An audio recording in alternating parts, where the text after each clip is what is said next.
Hello, thanks for stopping by and welcome if this is your first time to Modern Exodus. This channel primarily deals with preparedness, homesteading, some current events, thoughts on life, and a variety of things, but mostly preparedness and homesteading. And I wanted to talk a little bit today about what we've been doing in this small homestead. I mean, compared to some other channels and some homesteads, we are nothing. We're just a little small piece of property, 5 acres in the woods of Maine. But I wanted to talk a little bit about what we're trying to do, what we've accomplished so far, and some plans in the future.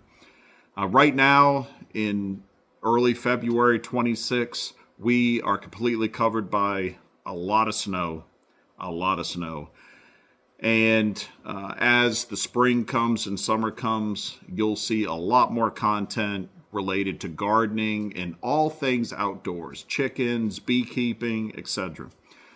So we moved to Maine about 3 years ago and bought this 5-acre parcel, and it had a camp on it. If you're not familiar with that terminology, camp, I believe, is a northern term that usually it's a small building, a small shelter, small house, whatever, that's kind of out in the woods.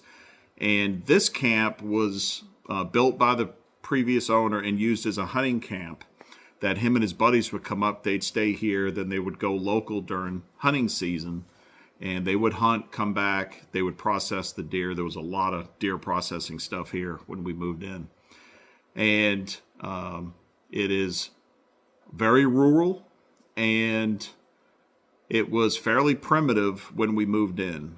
We purchased it in the month of February and 3 years ago, and it was covered by snow, so we really didn't get a good look at the property.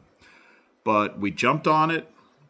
It was a decent price, and we went for it, and here we are. So we came from the South, South Carolina, Georgia, and Kentucky is where we'd been for several years, and came to Maine, came to this place, and we've got a lot of dreams of what we want to do here.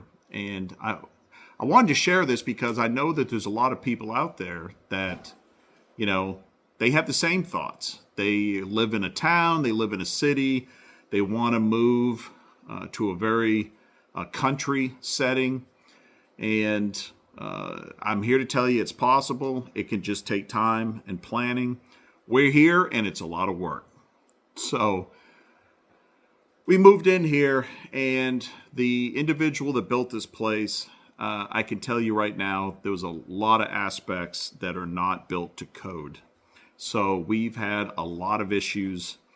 So inspections are very important. We had an inspection that I really questioned whether the person even came to the property because there was so much that was missed.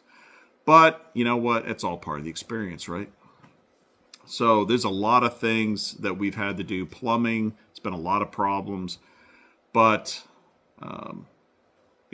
it's all part of the process. So inside here, we've replaced appliances, furniture. We've had to do a lot of plumbing, and there's still a lot left to do.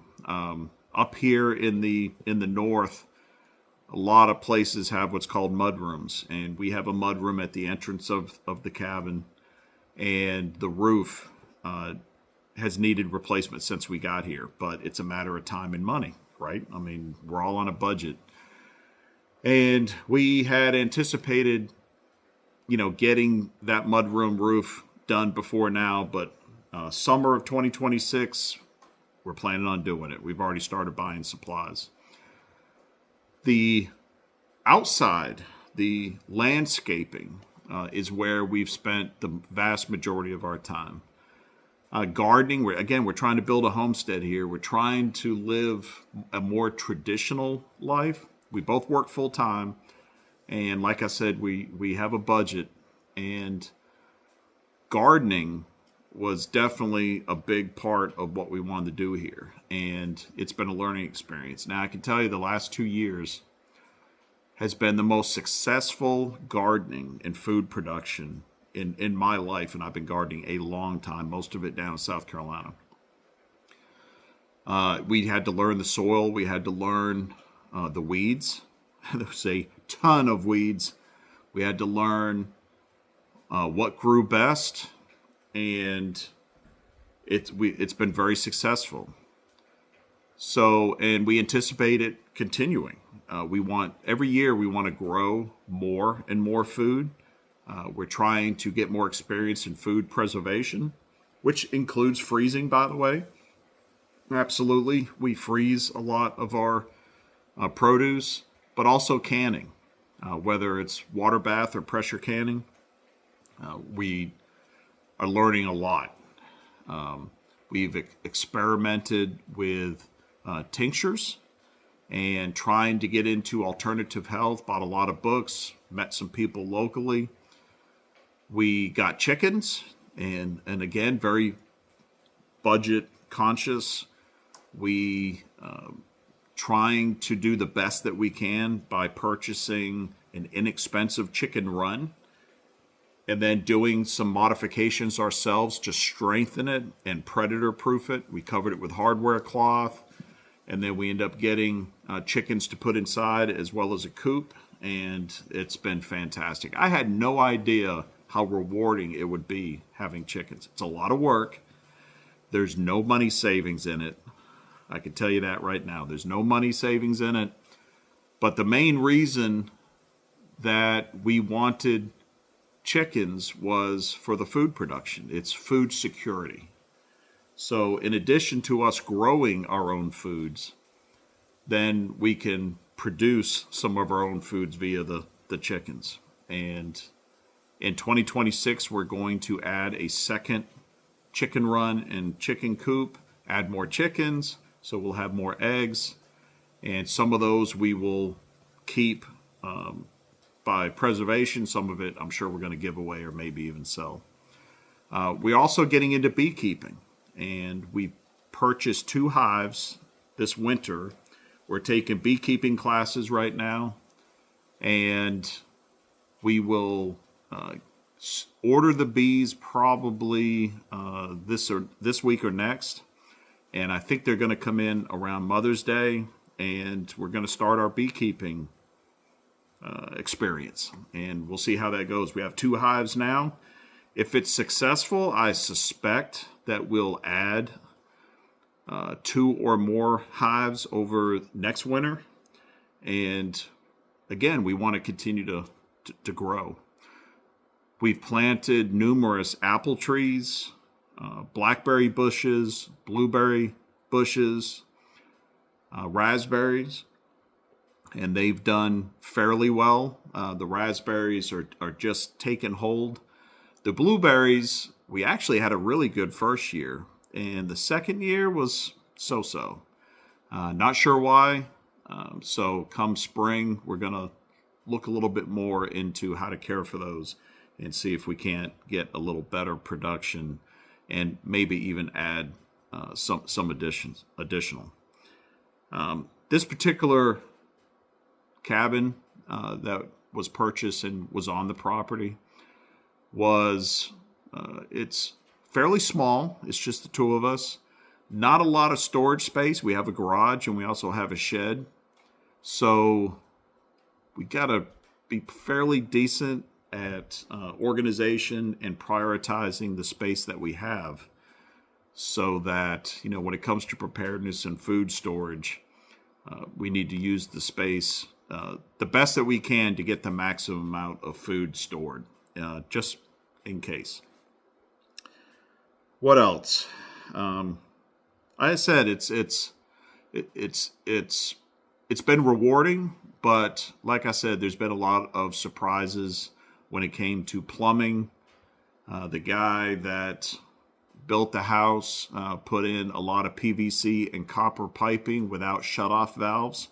So if you had a problem, the only way that you could stop the water, like if a pipe froze and burst, what can you do? You have to shut the power off to the well pump and allow the pressure to drain off. Not the best, and we're going to work on trying to fix that and installing some on-off valves. The washer and dryer in the house, there was one here when we moved in, and we didn't give it a second thought. There's a washer and dryer here, right? And we moved in and ordered a new washer and dryer and discovered that there was no dryer vent and there was no hookups for the washer. So apparently the guy that had built this place, God rest his soul, had run hoses from the hot water heater to the wash machine, and he vented it in the bathroom where the washer and dryer were located.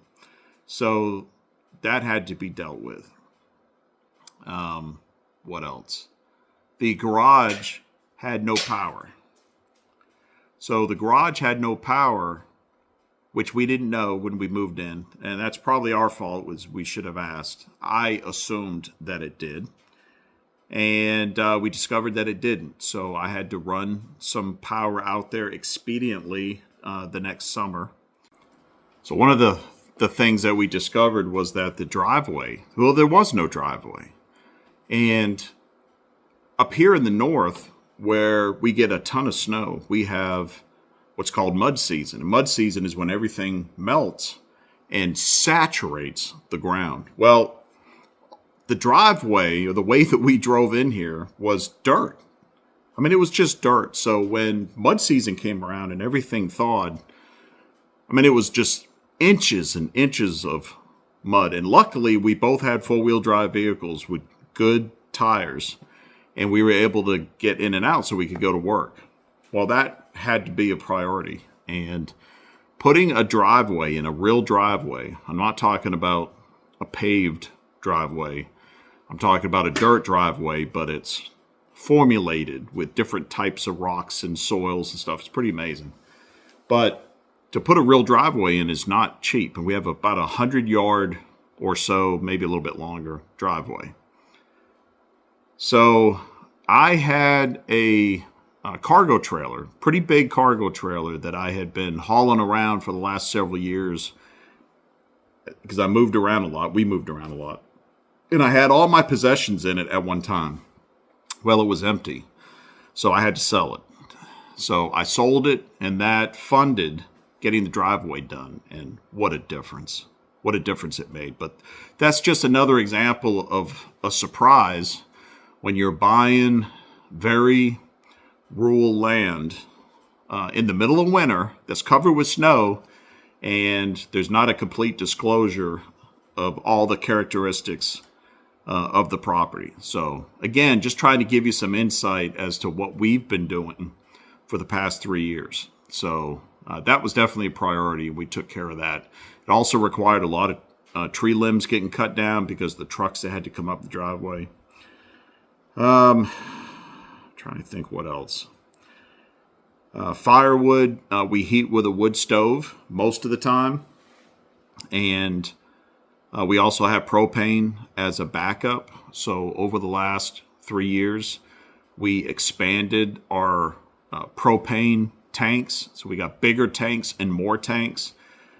And part of that was just to reduce the number of times the company would have to come out and fill them, but also just security.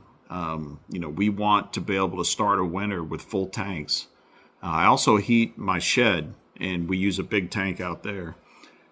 And we want redundancy in our heating systems because it's life-threatening cold that happens up here. And so we wanted to, have the propane and plenty of it. And then also we usually heat with wood. And though we have a very large wood stove, and this winter we've gone through a lot of wood. We had stocked up on probably about twice as much wood as we did last winter. And we're going to go through pretty much all of it. It's been super cold. The amount of snow really doesn't have an impact on the wood stove, it's temperatures. And it's been very, very cold, a lot of days below freezing and a lot of days below zero. And we actually have upcoming, we have several days where it's supposed to drop well under zero. And we need the wood stove, and we need it hot, and we need to keep it going. So firewood storage has been a priority, and we've expanded it every year, and we're going to do the same. We've got several projects this summer that we're going to expand and have more room for firewood. What else? We got a cat. We got a cat. In fact, hold on, I'll show you. Come here, Rosie.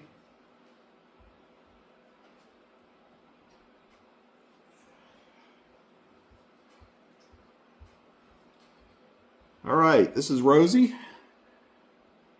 She's not a fan of being held, actually. She likes to be petted and stuff sometimes, but you can see the coloring. She's a Bengal.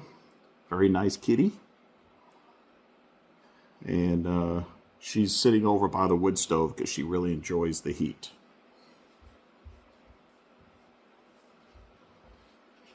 All right, little entertainment there for you.